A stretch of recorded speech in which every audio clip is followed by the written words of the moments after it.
अस्सलामुअलैकुम। वेलकम करता हूँ आपको अपने चैनल इस्लामी मालूमात में। उम्मीद करता हूँ कि आप सब अल्लाह के फजलो करम से बिल्कुल ठीक होंगे। औज़ुबिल्लाहिमिनश्शैतानिर्रजीम बिस्मिल्लाहिर्रहमानिर्रहीम अस्सलामु अलैकुम वरहमतुल्लाहि वबरकातुहू।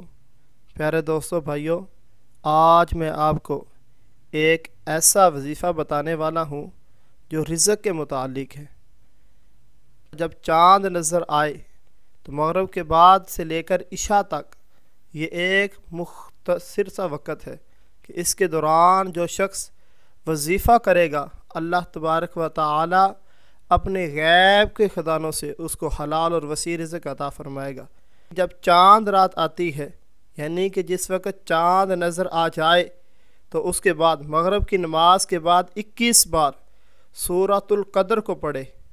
और जो रोज़ी है उसके घर के अंदर इस तरह आएगी जिस तरह पानी ऊंचाई से नीचे ढलान की तरफ आता है, तो वो शख्स रोज़गार से माला माल हो जाएगा, दौलत से माला माल हो जाएगा और इंशाअल्लाहुल अज़ीज़ उसकी तंगी जो है वो दूर हो जाएगी।